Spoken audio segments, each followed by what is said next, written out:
peux d'abord vous demander de vous présenter tous, chacun les uns après les autres, et de présenter également Lire et Écrire. Voilà. Stéphane Van den Ede, donc membre du service de recherche et de mobilisation ici à Lire et Écrire. Bonjour, je m'appelle Iria Galvan et je travaille à Lire et Écrire Bruxelles en tant que responsable de projet dans la mission recherche. Je suis Daniel Flinker, je travaille à Lire et Écrire Bruxelles, je suis le coordinateur du service recherche. Lire et Écrire Bruxelles est une association d'alphabétisation, c'est-à-dire que nous avons 5 centres d'alphabétisation sur Bruxelles où on donne des cours pour apprendre à lire et écrire. Et d'un autre côté, on est aussi une association qui lutte contre l'analphabétisme, et donc on fait de la pression politique, on organise des manifestations pour défendre les intérêts des personnes en difficulté avec la lecture et l'écriture. Est-ce que l'un d'entre vous pourrait me dresser un bref état des lieux de la question numérique? Bon, depuis des années, on assiste à la numérisation de la société. C'est un processus qui prend déjà 50 ans. La numérisation des services d'intérêt général, donc des banques, des communes, des services d'énergie, de toute une série de services, se tient depuis presque 10 ans, 15 ans, ça dépend de laquelle, mais depuis le Covid, en fait, on assiste à une numérisation accélérée qui implique, même si ce n'était pas évident, de fermer les guichets en même temps, ou de les restreindre, et aussi les services téléphoniques. Une personne sur 2 en Belgique est en difficulté avec le numérique. C'est ça qui nous dit le baromètre de la Fondation Roi Baudouin. Et donc, face à cette numérisation, ces personnes-là sont en difficulté. C'est qui ces personnes? C'est 1 sur 2. C'est d'abord les personnes âgées, sont aussi les personnes peu formées, qui n'ont pas été longuement à l'école ou qui n'ont pas des études supérieures. C'est aussi les ménages pauvres. C'est aussi les personnes qui sont porteuses de certains handicaps. Et parmi ces personnes, donc, on retrouve les personnes analphabètes et beaucoup d'autres. Et donc, mais je commence avec la campagne, en fait. Je ne sais pas. C'est une très bonne idée. OK. Donc, maintenant, depuis le Covid, notre association, comme d'autres, assistons à un phénomène qui est que les personnes viennent chez nous pour demander de l'aide, pour faire des démarches qui avant faisaient d'une façon autonome. Donc, il faut dire que pour les personnes analphabètes, ils venaient déjà, les personnes analphabètes, chez nous pour demander de lire une lettre, d'écrire un email, d'écrire une lettre, de comprendre un processus, une démarche administrative. C'était déjà le cas avant le Covid. Mais avec la fermeture des guichets et les services téléphoniques qui deviennent de moins en moins accessibles, on assiste à une énorme quantité de personnes qui viennent chez nous. Par exemple, aujourd'hui, je viens d'être à l'accueil. Il y avait déjà tous les tickets pour l'agent d'accueil, pour aider les personnes à faire des démarches qui étaient déjà remplis. Et il y avait des personnes qui demandaient des rendez-vous pour les prochains jours. Donc, tous les jours, il y a des personnes qui viennent demander de l'aide. Et nous, on le fait, bien sûr. C'est notre travail, on le fait avec volonté. Mais notre travail n'implique pas de faire les démarches administratives. Notre travail, c'est d'aider les personnes analphabètes pour être dans les meilleures conditions pour se former. Mais ce n'est pas faire un rendez-vous pour la commune, ce n'est pas faire la déclaration d'impôt. Et donc, on n'est pas ni formé, ni mandaté pour le faire, mais on le fait. Et on le fait nous, et on le fait plein d'associations à notre entourage. On devient, l'autre jour, j'ai écouté un assistant social dire, on devient des secrétaires, on devient des interprètes pour les administrations publiques. C'est ça qui se passe aujourd'hui. Et ces personnes deviennent de moins en moins autonomes pour faire les choses. Une des raisons pour lesquelles on a décidé de se mobiliser contre l'ordonnance Bruxelles numérique, c'est justement parce que ce phénomène d'avoir de moins en moins de guichets et de plus en plus de contacts avec les administrations via le numérique, cette ordonnance risque d'exacerber en fait ce phénomène. Et donc, nous, justement, on a souhaité rentrer en opposition à ce mouvement de dématérialisation et d'accélération de la dématérialisation en demandant un contact en premier lieu humain avec les administrations. Donc c'est tout notre combat. Notre combat, on n'est pas contre le numérique, on est contre l'ordonnance Bruxelles numérique, on veut une autre ordonnance, une ordonnance basée sur le contact humain entre les services et le public, et au niveau de la question de la place du numérique dans la société, on veut un véritable débat. En général, on nous présente ça comme quelque chose de technique, qui est une évidence, qui va se propager. Nous, on veut repolitiser cette question et réfléchir aux impacts sociaux, aux impacts environnementaux et aux impacts démocratiques du numérique.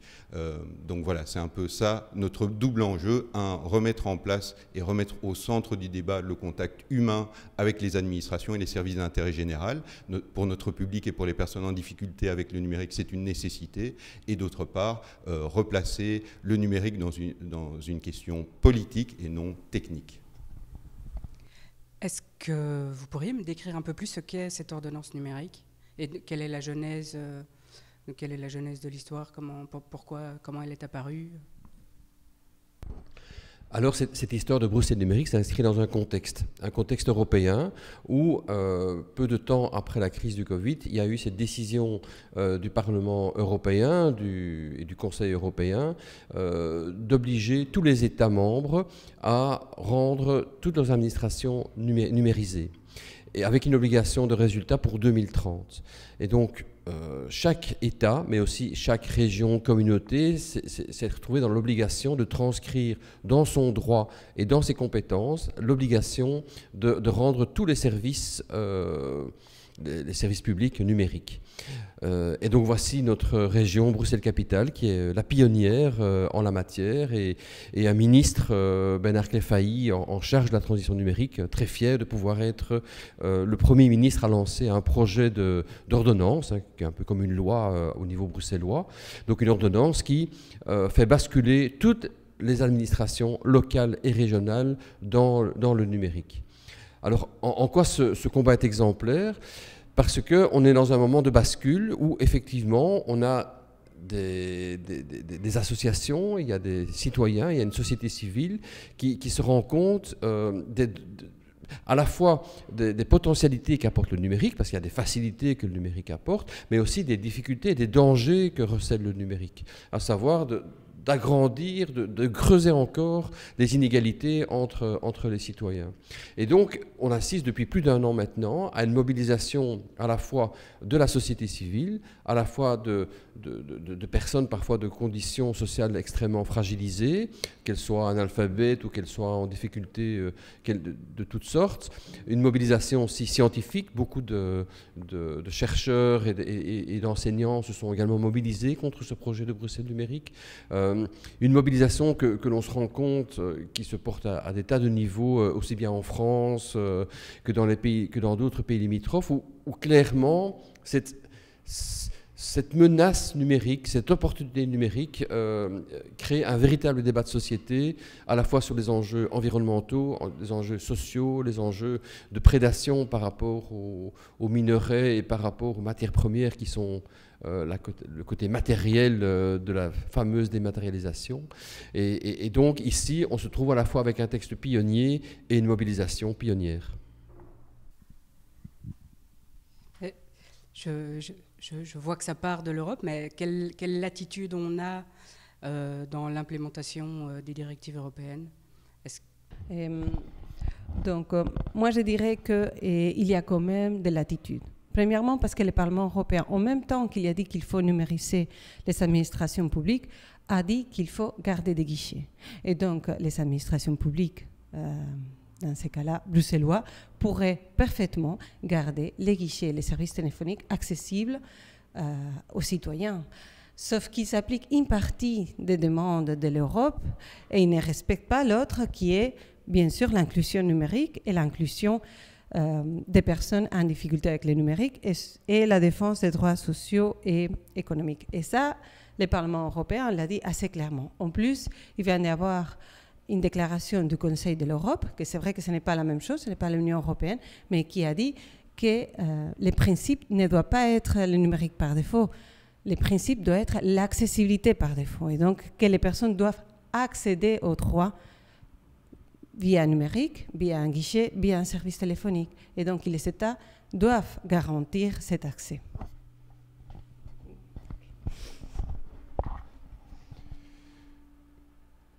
Donc l'ordonnance Bruxelles numérique est aussi le fruit d'un compromis du gouvernement bruxellois. Donc c'est dans la déclaration du gouvernement bruxellois, c'est une mise en pratique finalement de cette déclaration.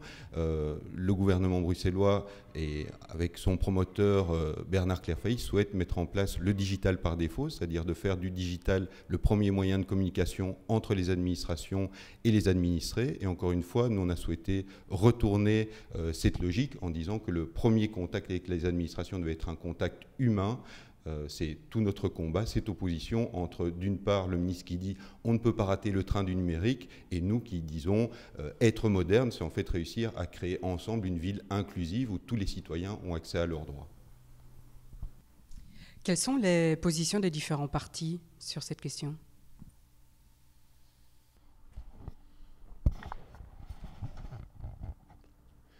Alors, ce projet d'ordonnance Bruxelles numérique se situe au niveau du Parlement bruxellois. C'est un Parlement bilingue, donc on se trouve face à une douzaine de partis francophones et néerlandophones, avec une majorité et une opposition.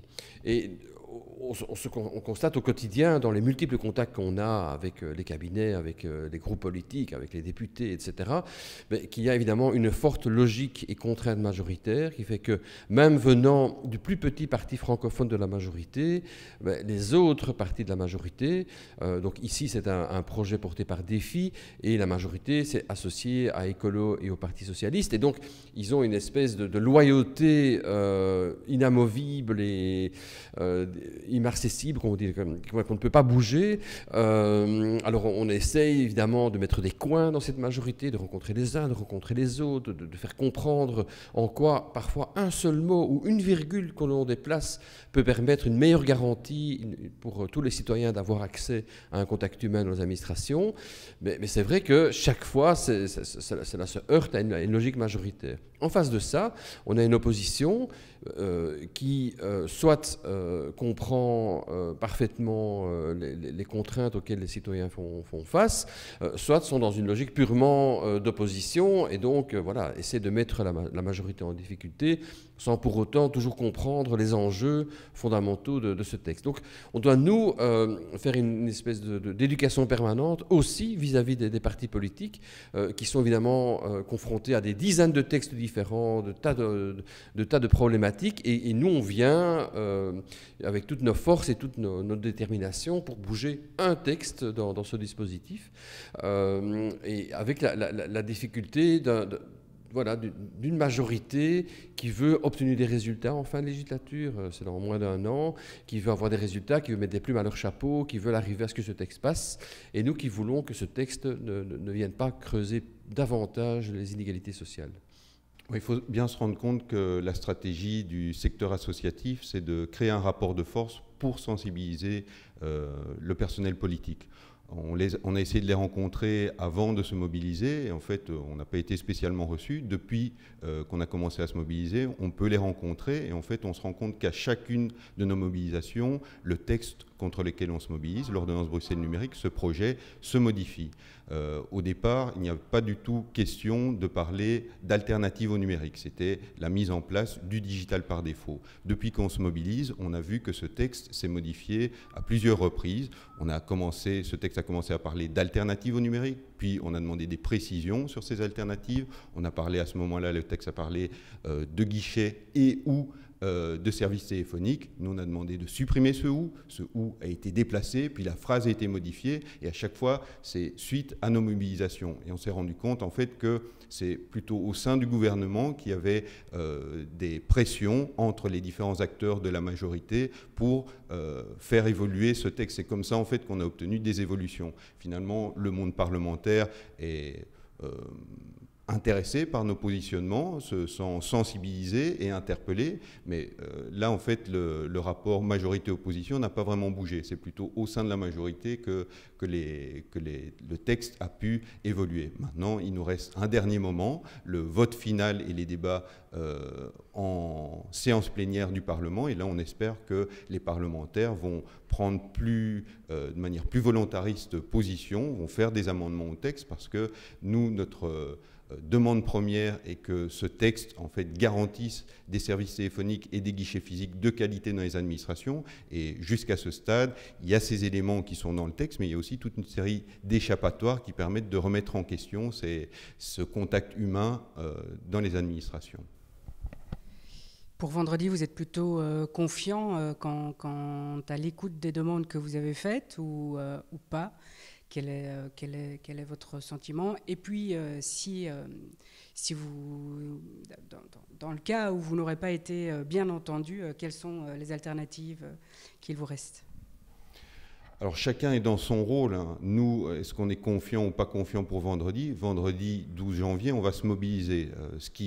On s'est rendu compte, ce qui marche, c'est d'être présent. Donc à la dernière commission parlementaire qui traitait du sujet, le 13 décembre 2023, on était présent, auditionné par la commission, on était présent dans la salle de commission, on était présent hors de la commission aussi. Il y avait tous des manifestants qui scandaient des slogans, on les entendait dans la salle de commission, et puis il y avait des personnes qui manifestaient virtuellement en suivant la commission. Il y a eu plus de 700 personnes qui étaient présentes au même moment pour assister à la commission virtuellement, et il y a quasiment 3000 personnes qui ont suivi finalement cette commission via Internet. Et donc nous, notre seul moyen d'être efficace, c'est d'être présent, de montrer que les citoyens sont interpellés par cette question et défendent le principe de l'humain d'abord.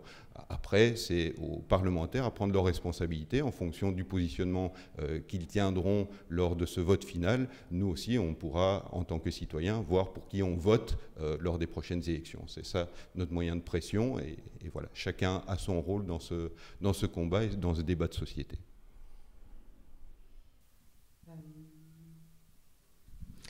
Ah oui, donc j'avais lu que dans son avis, le Conseil d'État avait pointé le risque que ce texte puisse porter atteinte à au moins 3 droits fondamentaux. Quels sont-ils? Bon, il y a déjà l'article 10, l'article 11 de la Constitution qui lutte contre la discrimination. Donc, il y a un risque de discrimination de toutes les personnes qui ne savent pas accéder aux droits via Internet. Donc, il y a déjà un risque majeur là. Il y a aussi toute la question de l'accès aux droits sociaux, que c'est l'article 23 qui est en question, puisque si tu ne sais pas demander un logement social parce que tu ne sais pas le faire via Internet, en fait, tu n'as pas droit, tout simplement. Et donc, ces droits est en question. Donc, c'est les articles 10, les articles 11 et l'article 23 qui est en question par rapport à la Constitution. Et ce qui laisse très clair les conseils d'État, c'est que le fait qu'il y ait une fermeture des guichets et des services téléphoniques atteint un risque majeur à l'égalité des citoyens. Et donc ici, en plus, on est en train de parler des citoyens probablement les plus vulnérables de notre société, donc les personnes âgées, les personnes peu formées, les personnes pauvres, les personnes porteuses de certains handicaps. Donc c'est ces personnes-là qui vont subir davantage cette numérisation. Donc, en fonction de ce qui sortira du vote en séance plénière du Parlement, on étudiera, nous, le secteur associatif, la possibilité, si les guichets physiques et les services téléphoniques ne sont pas garantis par le texte, d'aller devant la Cour constitutionnelle, justement, pour atteinte à la constitutionnalité. Ce texte, à ce stade, nous estimons qu'il est discriminatoire et anticonstitutionnel. Si ça se confirme lors du vote en séance plénière, on pourra analyser le fait d'aller en justice et notamment devant la Cour constitutionnelle pour faire invalider ce texte. Vous avez dit que Bernard Clairfeuille était content d'être à la pointe dans ce domaine. Est-ce que vous avez des exemples d'autres endroits ou d'autres pays, même en France par exemple, comment est-ce qu'ils réagissent là par rapport au guichet et au numérique? Ce dont on s'est rendu compte tout au long de cette année de lutte ici à Bruxelles contre Bruxelles numérique, c'est que cette question était en fait discutée, débattue, partagée et mise en exergue dans des tas d'endroits différents et des tas de pays différents. Et donc effectivement, il y a eu ce débat en Assemblée nationale fin novembre de l'année passée, en 2023, où l'opposition de gauche avait réussi à faire passer un texte obligeant toutes les administrations à revenir à un service de guichet pour les citoyens. Alors maintenant, il doit encore passer au Sénat et puis on verra ce que ça deviendra. Mais on s'est rendu compte qu'au Conseil de l'Europe, donc le Conseil de l'Europe, c'est une instance où on discute des droits fondamentaux. Il y a eu une résolution au mois de mai-juin l'année passée, toujours en 2023, qui justement exhortait et donc invitait tous les pays membres de ce Conseil de l'Europe à privilégier un contact humain avec leurs administrés. Et puis, voilà, il y a cette mobilisation dans beaucoup d'associations d'éducation permanente, dans beaucoup de cénacles académiques. Voilà, on se rend compte que cette question numérique, après un premier temps un peu de ravissement par rapport aux facilités que pouvait apporter le numérique, on s'est maintenant rendu compte que le numérique creusait les inégalités, que le numérique n'était pas si dématérialisé que ça. Il y avait donc des conséquences et des incidences environnementales énormes, que le numérique était une nouvelle forme de colonialisme par rapport aux pays du Sud et par rapport à l'extraction et à l'utilisation des minerais rares, et que finalement le numérique dans quelques années serait plus dangereux pour l'environnement que par exemple les transports aériens. Et donc voilà, on se retrouve maintenant à une croisée des chemins entre un moment de bénéfices. On voit maintenant les risques et les pertes que risque d'entraîner le numérique aujourd'hui. Je reviens sur le projet d'ordonnance qui manifestement souhaite contrer le numérique sauvage qui discrimine. Finalement, l'ordonnance a quand même quelque part des côtés positifs. Quels sont les points positifs que vous pourriez trouver ? Sur les termes qui sont utilisés, c'est vrai qu'en fait, on se rend compte que le ministre a fait évoluer son discours. Donc, dans un premier temps, le ministre utilisait le discours des winners, des gagnants de la mondialisation. Il disait, ben voilà, cette ordonnance, je la fais pour les gens qui savent utiliser le numérique, je la fais pour les personnes qui, voilà, à 10 heures chez elles, souhaitent télécharger un document administratif, elles peuvent le faire. Puis, ils se sont rendus compte qu'en fait, il y avait toute une série et toute une partie de la population qui n'avait pas accès au numérique ou qui avait des difficultés avec le numérique. Après, il a changé son discours, il a dit, moi, j'octroie de nouveaux droits et donc je vais cadrer le numérique. Le numérique est une jungle et moi, je vais le cadrer. Le mot cadrer, en fait, nous pose problème parce que l'ordonnance Bruxelles numérique ne cadre pas le numérique, elle accélère la numérisation des services publics. Nous, on n'est pas pour un gendarme ou un shérif qui va faire régner sa loi dans le Far West numérique. Nous, on veut construire ensemble une société accessible à tous et une ville humaine. Et donc, voilà, on est un peu dans ce débat où le ministre, en fait, utilise des termes comme ça qui paraissent intéressants. Il va offrir des nouveaux droits, un droit, notamment un accueil humain dans les administrations. Quand on regarde son texte, en fait, on voit que ce droit est vide parce qu'il ne garantit pas ce droit. Il ne garantit pas les guichets physiques dans son ordonnance. Il ne garantit pas de sanctions si jamais les administrations ne mettent pas en place ces guichets physiques. Et donc, c'est ce genre de choses qui nous posent problème. Maintenant, entre la première version du texte où il ne faisait pas du tout allusion aux guichets physiques, aux services téléphoniques de qualité, et maintenant le texte qui en parle, on voit quand même qu'il y a certaines évolutions qui sont intéressantes, mais limitées et avec toujours des portes de sortie pour remettre en cause ces droits. De la même manière, le texte parlait au départ d'un accompagnement numérique. Maintenant, on ne parle plus que d'un soutien ponctuel à la réalisation de démarches numériques. Alors, un soutien ponctuel, c'est intéressant. Le texte propose notamment des tutos ou des vidéos pour avoir un soutien au numérique. Donc les personnes qui ne savent pas utiliser le numérique vont devoir passer par le numérique pour réussir à faire une démarche en ligne. On voit, comprenne qui pourra. Mais la version originale qui parlait d'un d'un accompagnement de qualité sur le long terme a disparu. On a un soutien ponctuel qui n'est et l'accompagnement n'est pas financé non plus. Donc on voit toutes les limites d'un texte qui peut être au départ paraître intéressant, mais qui, quand on regarde et qu'on le décortique, en fait, est très limité et comporte beaucoup de problèmes.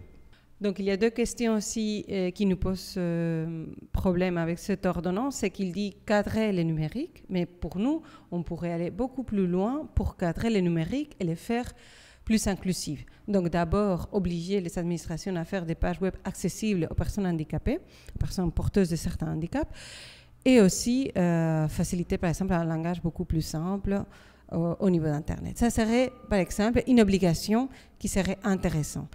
Et il cite bien évidemment l'accessibilité des pages web, mais en même temps permet aux administrations de ne pas assurer cette accessibilité s'ils n'ont pas les moyens.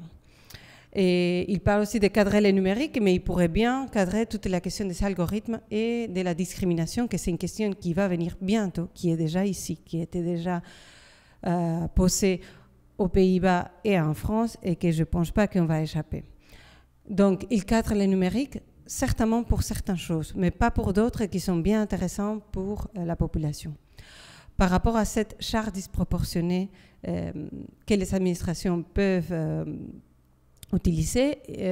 Donc, il y a déjà, comme je viens de dire, les pages web accessibles. Donc, les administrations peuvent décider de ne pas les faire, mais aussi les guichets, mais aussi les services téléphoniques.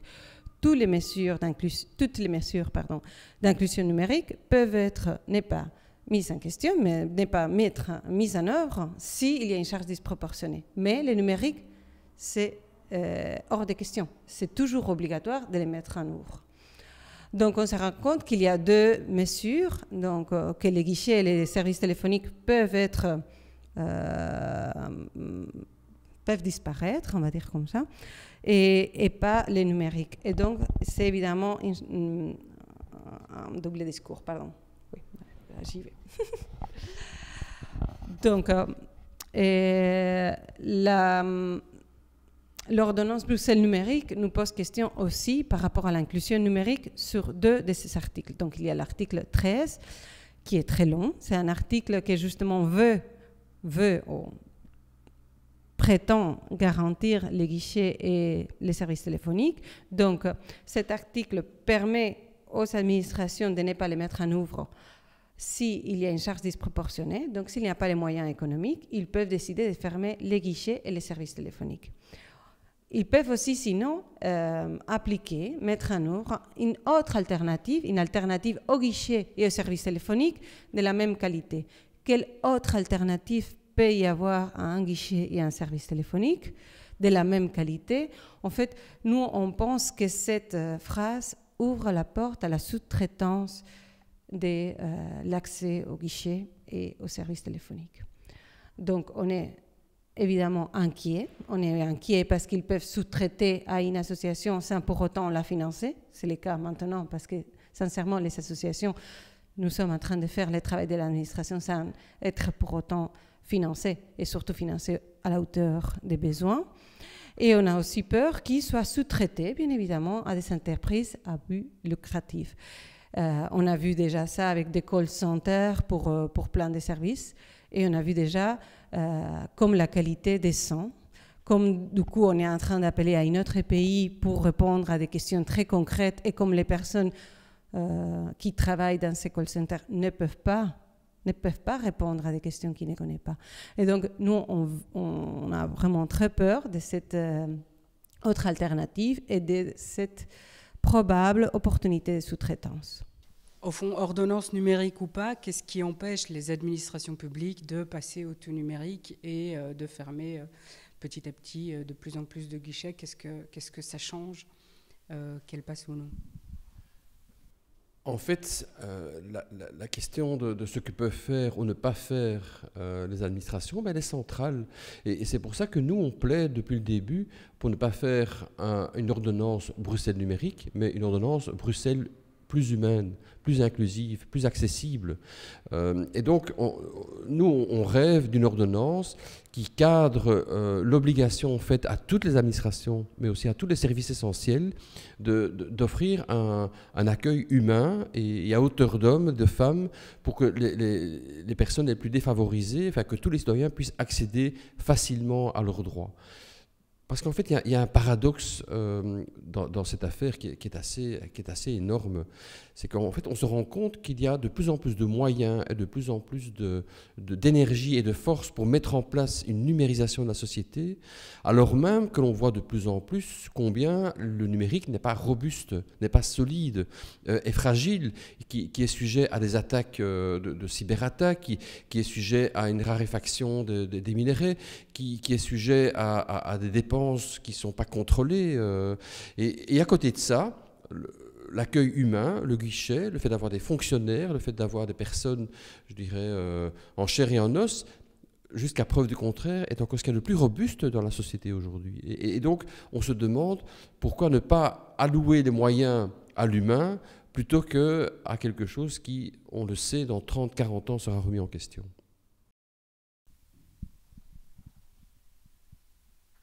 Est-ce que vous pourriez mais je pense que je l'ai déjà posé, je ne sais plus, vous pourriez me dresser un portrait de toute la mobilisation qu'il y a eu depuis le début, de l'apparition de ce projet d'ordonnance? Donc, il y a déjà une année et demie, 2 ans, il y avait des mobilisations avant notre campagne Luan d'abord. Il y avait les mobilisations des travail social en lutte, il y a les codes numériques qui se mettaient en place, il y avait déjà beaucoup d'initiatives qui commençaient à remettre en question cette numérisation des services publics. Et à ce moment-là, en même temps, à lire et écrire, on s'est mobilisé avec eux, on était vraiment d'accord avec ces principes et ces revendications. En même temps, on a eu connaissance de la rédaction de cette nouvelle ordonnance et on a vu que les autres associations avaient beaucoup de travail avec d'autres priorités et nous, on a pris cette flambeau et on a commencé à dire qu'est-ce que vous allez faire, qu'est-ce que c'est cette ordonnance, est-ce que ce n'est pas une opportunité justement pour garantir les guichets? Qu'est-ce que vous prétendez faire avec cette ordonnance? Et donc, on a fêté le 8 septembre. Le 8 septembre, c'est le jour international de l'alphabétisation, on l'a dédié depuis des années justement à l'accès aux droits et à la non-numérisation. Plus que non-numérisation serait l'ouverture des guichets. Et donc, il y a 2 ans, on s'est rendu compte qu'il y avait plein d'associations qui venaient nous rejoindre dans cette demande des guichets. Donc, en novembre 2022, on a connu les textes, on a reçu, on va dire, les textes en brouillon. On était indignés et on a écrit avec 200 associations une carte blanche qui a été publiée à la Livre. Ensuite, seulement un mois plus tard, on a fait une première manifestation en décembre à côté du Parlement bruxellois. On a été reçus par les cabinets, on a été reçus par les groupes politiques. Ça commençait à prendre une certaine allure. Les moyens de communication, les médias nous ont suivis, je dois dire, et la télé était là, la radio, les journaux, et on a commencé à se mobiliser très, très, très fortement. Après 2023, on a décidé d'aller aussi vers les communes et donc de demander une autre ordonnance et en même temps de dire à certaines communes, c'est temps déjà, ça fait 2 ans que le Covid est fini, pourquoi vous n'ouvrez pas les guichets ou les services téléphoniques pour les citoyens en difficulté. Et donc, on a fait différentes manifestations. On a fait une manifestation à Anderlecht, une autre à Molenbeek. Il y a eu aussi une autre à Ixelles. Et donc, le texte a évolué au fur et à mesure que ces manifestations, ces cartes blanches ont été publiées. Donc, on est arrivé en septembre de cette année-ci. Et on a organisé un événement en octobre avec des personnes qui ont témoigné de leurs difficultés, des personnes de tout type. Il y avait des personnes âgées, il y avait des personnes porteuses de certains handicaps, il y avait des personnes analphabètes, il y avait bien sûr toutes ces associations qu'on n'a pas citées, mais il y a la Fédération des services sociaux, il y a les Gants des Vieux en colère, il y a plein d'associations qui se sont mobilisées en même temps que nous et qui ont participé, et qui participent toujours d'ailleurs, et on a fait une manifestation aussi en décembre face à la commission parlementaire. Donc vous voyez, ça a été un mouvement. Il y avait déjà un mouvement d'associations, on s'est mis dans ce mouvement et il y a plein d'associations qui nous ont suivis. Et il y a aussi toute une campagne, une mobilisation de la part des scientifiques, de la part des universités qui nous ont appuyés depuis le début sur cette question. En fait, il y a un intérêt commun à une grande partie de la population qui a des difficultés avec le numérique et les associations qui jouent les intermédiaires entre ces publics et les administrations. Et donc on s'est rendu compte que et ce public et ces associations voulaient que les choses changent. Et on a d'une certaine manière pris le combat pour contre l'ordonnance numérique comme un combat symbolique pour mettre en avant ces difficultés. Les difficultés qu'ont les gens avec le numérique et d'autre part leur volonté d'avoir un contact humain avec les administrations. Et donc on a organisé des manifestations, des débats, on a publié des cartes blanches, on a utilisé en fait toute la panoplie que le militantisme nous offre pour créer un rapport de force avec ces associations et avec cette population pour faire pression sur le politique pour que cette ordonnance évolue. Alors, notre idéal était qu'il y ait une autre ordonnance. Apparemment, c'est cette ordonnance-là qui sera mise en place, qui sera votée. On a réussi à obtenir quand même des évolutions dans le texte qui sont intéressantes. Et je pense qu'à travers ce combat qui dure depuis 1 an et demi, on a réussi quand même à lancer un cri d'alarme à travers la capitale. Et donc, les administrations maintenant réfléchiront à 2 fois lorsqu'elles imagineront réduire les services au public et en particulier les contacts humains entre les administrations et leur public. Là, je pense que grâce à notre mouvement, grâce finalement à l'unité qu'on a réussi à faire entre une partie de la population, soit en vulnérabilité numérique, soit qui ne souhaite pas utiliser le numérique, et les associations, on a réussi à réellement créer un rapport de force qui va obliger les administrations à finalement valoriser le contact humain qu'elles ont avec les publics. En fait, lire et écrire, c'est un combat de plus de 40 ans pour donner la possibilité aux citoyens qui ne savent ni lire ni écrire de devenir des citoyens à part entière, d'être autonomes dans leur démarche et dans leur vie au quotidien, en tant que personne, en tant que parent. Et on s'est rendu compte en 2019 qu'il y avait une 3e compétence qui commençait tout doucement à venir contrecarrer cette autonomie et cet accès au droit, et c'est la compétence numérique. Et donc, à partir de 2019, c'est devenu une des questions prioritaires de lire et écrire que d'attirer l'attention de la société sur la fracture numérique. Et 1 an plus tard, on est en 2020, le Covid a fait exploser cette problématique. Et on s'est retrouvé en 2022 avec une société en miettes, en fait, par rapport à cette question-là. Et avec des milliers de personnes, la moitié de la population qui était en fracture numérique et en difficulté pour obtenir des bourses d'études, pour obtenir un logement, pour inscrire des enfants à l'école. Enfin voilà, c'était vraiment une espèce de champ de ruines, alors qu'il y avait une espèce de frénésie numérique et un bonheur numérique qui permettait à tout un chacun, à 22 heures, en rentrant du travail, de tirer son extrait de naissance sans devoir passer par un guichet. On a fait ce constat-là lors d'un grand rassemblement de 2 jours, le débat Ce qui nous arrive, Wal de Schaerbeek. Et au terme de ces 2 jours qui ont rassemblé plus de 500 personnes travaillant sur le terrain social et culturel à Bruxelles, on a décidé de mettre cette problématique de la fracture numérique en priorité, de la mettre en numéro 1. Et c'est à partir de là, en septembre-octobre 2022, qu'on s'est trouvé confronté, mais directement à la question du projet Bruxelles numérique. Et qui a fait qu'on a pu rassembler des scientifiques, on a pu rassembler l'éducation permanente, on a pu rassembler les travailleurs sociaux, on a pu rassembler, mobiliser des centaines de personnes, des milliers de personnes qui sont apprenantes, qui sont âgées, qui sont porteuses de handicap, dans un vrai travail d'éducation permanente pour se mobiliser contre un texte qui était à tout point de vue problématique pour la société d'aujourd'hui. Et c'est en ça que je dirais, c'est une mobilisation exemplaire pour une question qui aujourd'hui est de plus en plus centrale et névralgique. Mais à vous écouter, il faut quand même rudement batailler pour avoir un peu d'humain dans les projets du gouvernement. C'est quand même incroyable, quoi. Eux, ils veulent pas d'humain. C'est pas une de leurs priorités. C'est curieux parce qu'en parlant avec eux, je pense qu'ils ont quand même, les politiciens, ils ont quand même changé leur discours au début. C'était tout le temps, oui, on comprend les difficultés des personnes, mais il n'y a que les former. Vous pouvez les former en un mois, voilà, ils seront capables de faire la déclaration d'impôt en ligne. Et donc, je pense qu'ils ne comprenaient vraiment pas les difficultés des personnes et jusqu'à quel point c'est difficile pour plein de gens de faire certaines démarches en ligne.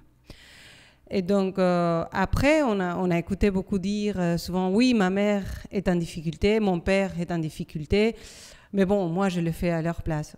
Très bien, c'est très bien. Mais il y a des personnes qui ne peuvent pas s'appuyer sur la famille pour faire les démarches ou qui veulent être quand même autonomes, parce que quand même, c'est un droit, quoi, de faire les choses tranquillement seul, sans besoin de demander de l'aide de façon permanente.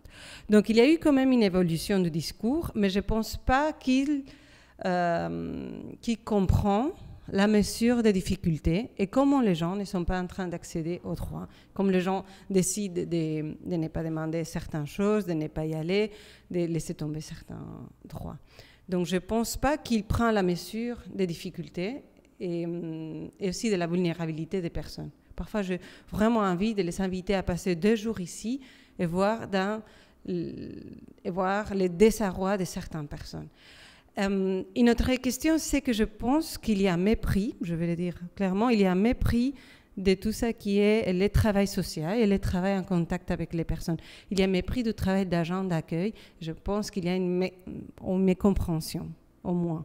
Les guichets sont importants pour accéder aux droits, mais les guichets sont importants aussi pour établir les contacts avec l'État et entre l'État et les citoyens.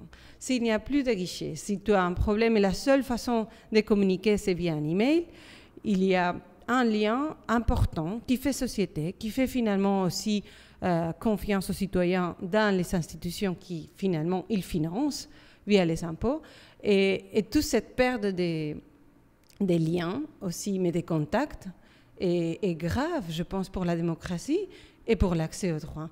Et je pense qu'il ne comprend pas jusqu'à quel point un travail dans une commune est important, jusqu'à quel point on a besoin des travailleurs publics bien formés, dans de bonnes conditions aussi, parce que je comprends qu'il y a certains travailleurs qui sont au guichet et qui sont épuisés, comme nous d'ailleurs on est épuisés par rapport au travail social qu'il faut faire aujourd'hui. Et donc il faut faciliter les choses, il faut mettre les gens dans de bonnes conditions de travail pour qu'ils puissent recevoir aussi les demandes, recevoir parfois aussi les plaintes des citoyens. C'est important, c'est une façon de communiquer, c'est une façon de faire société, c'est une façon de... On nous parle beaucoup de cohésion sociale, ça c'est la cohésion sociale en soi.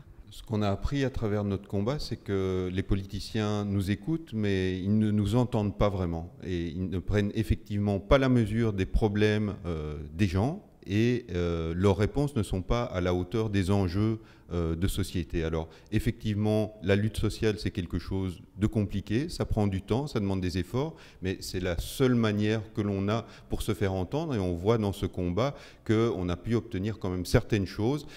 Tout ça, les difficultés des politiciens de prendre conscience des problèmes réels des gens et des difficultés économiques et sociales de la population, leur difficulté à proposer des alternatives crédibles par rapport à ces problèmes, mais ça nous encourage et ça nécessitera d'autres luttes sociales dans les mois à venir. Et en tout cas, ce qu'on s'est rendu compte avec toutes les associations qui se mobilisent dans cette lutte pour l'accès aux droits, finalement, c'est que on devra continuer à se mobiliser dans les années à venir ensemble pour la défense de différents droits concrets, l'accès au logement, le droit à l'emploi, le droit au papier. Ce seront évidemment des nouveaux combats qu'on devra continuer à mener et où on devra développer des luttes à Bruxelles et dans le pays. Et la période électorale nous incite à faire pression sur le monde politique pour qu'il comprennent les problèmes des gens, mais qui comprennent aussi que nous, on va continuer nos mobilisations, évidemment, avec nos publics. C'est ce qui revient du terrain. Les gens, ils ont besoin de plus de droits, de plus d'accès aux droits, et nous, on est 100% avec eux. Et cette campagne contre l'ordonnance numérique, finalement, booste notre morale pour continuer à faire ce genre d'action collective.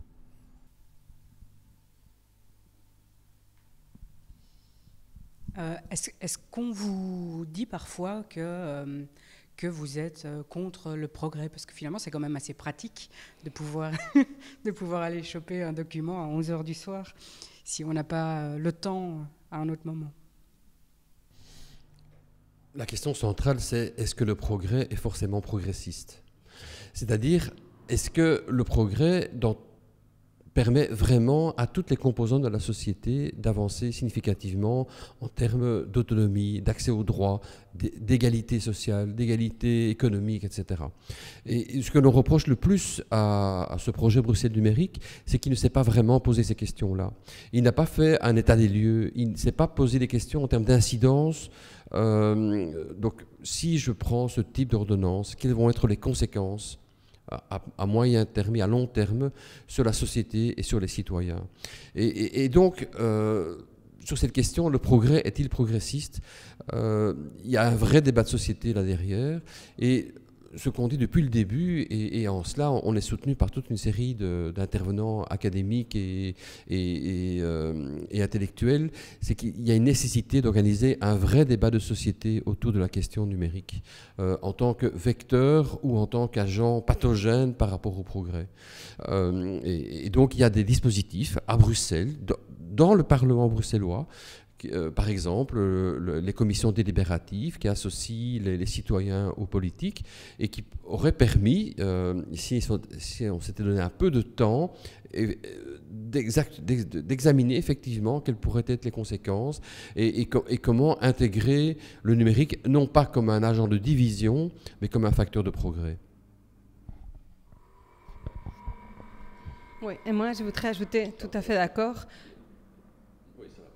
oui, que nous, on n'est pas contre le numérique, on l'a dit 15 000 fois, mais quand même, on reçoit toujours cette question, cette demande de pourquoi vous êtes contre le numérique. On n'est pas contre le numérique. Lire et écrire forme aux personnes en difficulté avec l'écrit en nouvelle technologie depuis 20 ans, donc on n'est pas contre.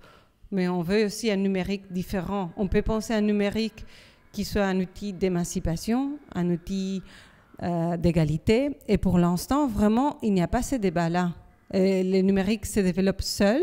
C'est vraiment un débat sur qu'est-ce que c'est, quel est le bon côté de ce numérique, comment est-ce qu'on peut aller vers un numérique plus égalitaire, plus émancipatoire, etc. Il y a plein de débats au niveau de la santé mentale, au niveau des enfants, de l'enseignement.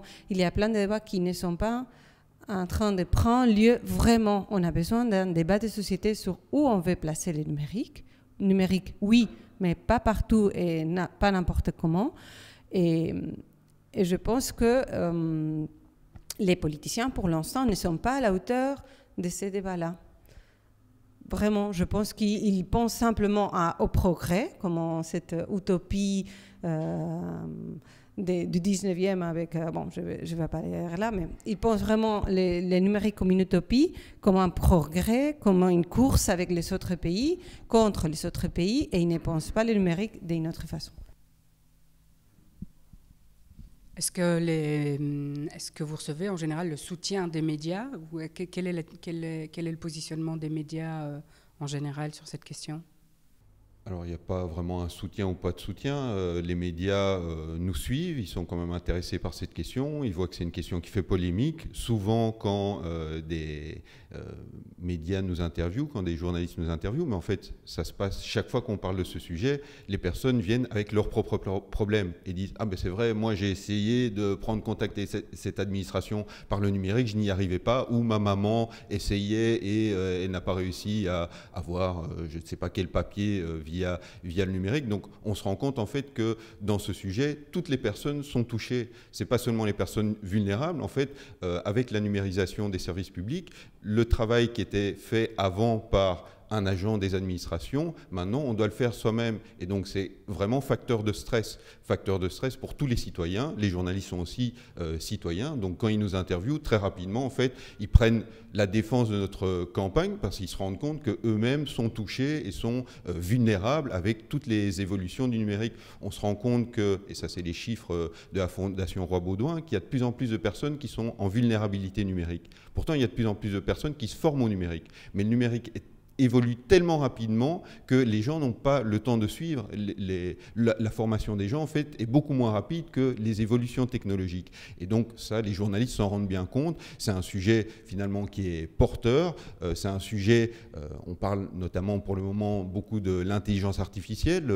Même les propres concepteurs de l'intelligence artificielle disent que l'intelligence artificielle menace la survie de l'espèce humaine. Donc, c'est des sujets très, très polémiques. Et dans ce sens, là, les journalistes sont intéressés par notre discours. Et puis c'est finalement un discours de bon sens, c'est un discours qui est politisé, mais de bon sens, qui est contre le contact humain avec les administrations. Alors, il y a quelques politiciens, style à la commission parlementaire, l'OpenVLD était en train de dire qu'il faut en fait plus de dématérialisation et reste dans un discours très carré et caricatural sur le numérique qui va par essence apporter le bonheur et la facilité aux gens au mépris de toute la réalité et de toutes les difficultés qui sont rencontrées par tous les citoyens.